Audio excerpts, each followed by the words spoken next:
with a tripod and stuff Oh, like that, very so I'm not nice. holding it in my shaky old hand. I have spoken to you before when you moved in, actually, Yeah. and it amazed me, it's 3 years ago, but this all started 6 years ago, and I know that you opened up in Dún Laoghaire, you found a nice little spot that's down a side street, wasn't too expensive.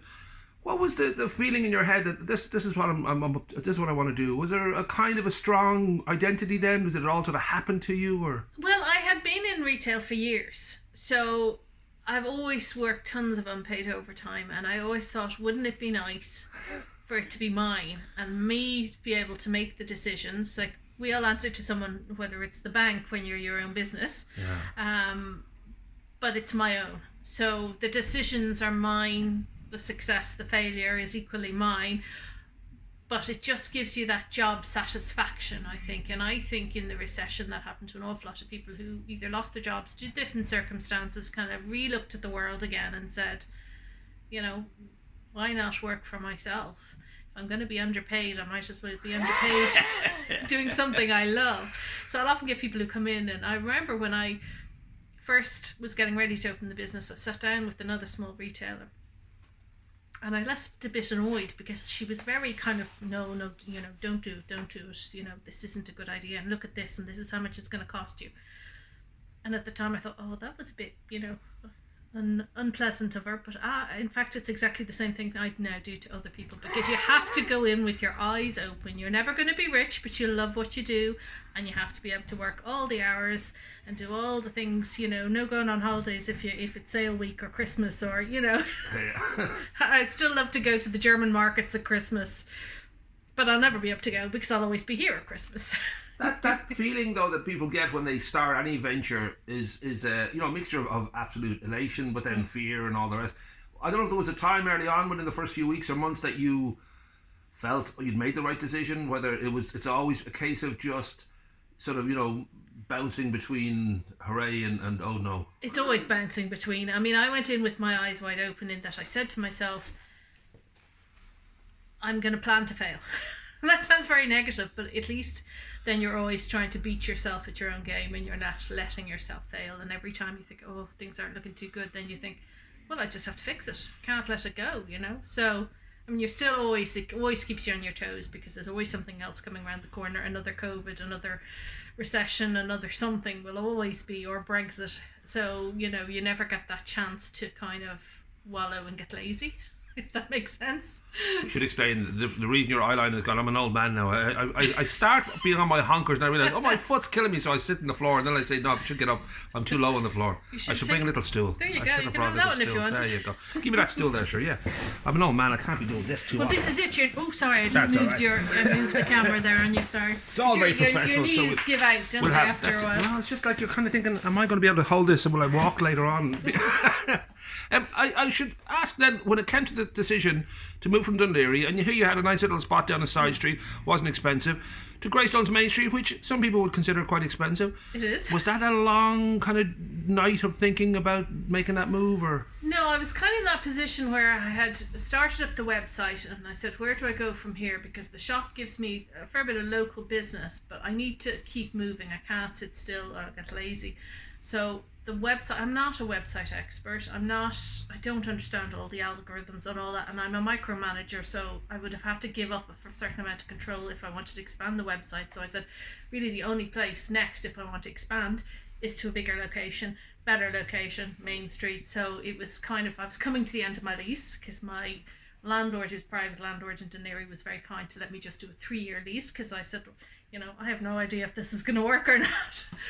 So I was coming to the end of that into year 2, and I just said, look, go for it. Have to give it a whirl. If I don't, you know, so yes, bigger rent, bigger location, more bills, but yeah, I'm thrilled. Bigger thrills, hopefully, as well. You know, just feeling that it's. And I know at one point, I don't know whether it was the Greystones move or maybe even the original Dún Laoghaire move, that your solicitor kind of congratulated you on your new baby because of the fact that you will have to feed this thing every single day. Yes, but when was that? Was that the beginning? It was when I was signing my first lease for Right. the other shop, and I remember he sat me, he's very funny, and he owns his own business, same sort of thing, and he said, Isabel, he says, congratulations on your child. I said, what do you mean? And he said, it'll always be hungry, it'll always stress you out, and it'll always look for money. And that's so true. But there's a lot of happy moments too. I mean, I know the fact that you recognise, and as everyone knows, that the easiness of online shopping, and especially someone like Amazon who just does literally everything's one click away from it's in the post.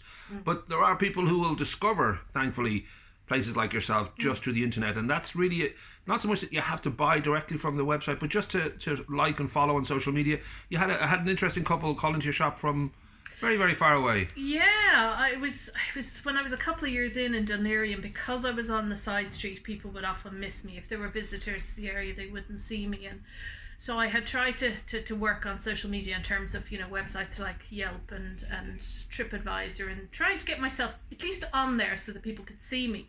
And a couple came in one day, and they were buying a few bits, and they were full of chat, and they were lovely, and we had a great old chat. And they said to me when they were paying, they said, "Do you know, we actually found you on TripAdvisor, and we'll give you a review on TripAdvisor." He said, "We're here from Kuala Lumpur." Boom. Yeah. They'll go far for a bargain. If they see something on sale, they're going to get it. There you go, But, so they were looking for a hotel and found me, so... Well, the internet is a map, and to be on that map is important. And as we said, it's not a case of you have to necessarily, be buying directly from the site. You can buy or not buy, but just when it's a local business, just to follow and like and all that can just create an awareness, which is what is really is huge to your business, that people just know you're here. Yeah. Again, I don't understand all the algorithms on all this and that, but certainly it's something, I do myself now, a lot of small businesses, and I hit follow, and I hit, give them the likes, and I give them, because it does boost you somehow up in Facebook. As I said, I don't really understand how all that works, but it makes you more visible. The more followers you have, and the more, and a certain percentage of your followers mightn't be genuine followers, if you know what I mean. That there's always that risk too. Yeah. That then you're spending advertising money on people who aren't actually using your product. But it's it's visibility, and that's really important. Well, it adds up. Even if it's like charity, even if a percentage of this action gets to the right place, it makes a difference. Yeah. I don't know how you've been feeling now with the lockdown. Well, you could say it's been a year of lockdown, really. In many ways, it's been so on and off and all the rest. Was there a kind of a stir-crazy moment? Maybe you've been in it for a few years. I don't know if you feel optimistic now that it has to be getting better and it will get better. Well, yeah, we're getting there. I think we're looking at the end of May now before we'll get our next retail information. But I mean, the first lockdown I treated as holidays, which I haven't had since I opened the business. The second lockdown, we were just getting ready for Christmas, and we had click and collect, which was great, and people were really buying local, which just boosted your ego no end after having been closed for so long. And then this one has been, like, for everybody, has been the toughest one, because there doesn't seem to be an end in sight. But again, it's Christmas that kind of made you keep going, because people really supported the local business at Christmas. I could see it everywhere, not just in my business and not just in Greystones, although Greystones has always been a big shop local area. But you can see it all across the media, people encouraging shop local, buy Irish, look at your local small shops. And that is kind of, I know, which is getting me through now, simply because I know when I open again, there'll be the same response as there was last summer. Everybody flooding in to say, even just to say hello, stick their head in and welcome you back. It just gives you a good boost. That's keeping me sane. Yeah, well, I think there's definitely, and Greystones has it in spades, thankfully, there is definitely an awareness of that sort of the community idea, that it's not just that it's, this is where I'll get my hat, or this is where I'll buy food. There's a kind of a hope and a belief that you're connecting each other, and that you're actually supporting each other. And we should say on an optimistic front, I know that Stephen Donnelly and a few of the others were down at Shoreline on Friday to have a quick look around. They're going to make an announcement next Wednesday or Thursday, but that looks like it'll be happening very soon, and that obviously will be a big boost to the feeling of being able to live a normal life again. Yeah, absolutely. Yeah. We're all looking for a normal life again, aren't we? Now we should sort of wrap up then by saying, at the moment, people can obviously get to you through the website. You're here for click and collect. Well, so not click and collect. Technically, we're not allowed to click and collect yet, you see. So it's just it's website, really. Right. Okay, and the idea is that people, as you will say, they'll see something from the window, and that's a nice way to sort of follow through and say, "Oh, have you got this? Could I grab that?"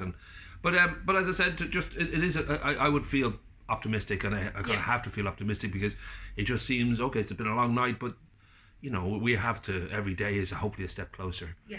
So you feel like singing a song or anything like that just to finish it? No, I don't think you want to. We'll rehearse it off camera, and we'll do it later on. Yeah.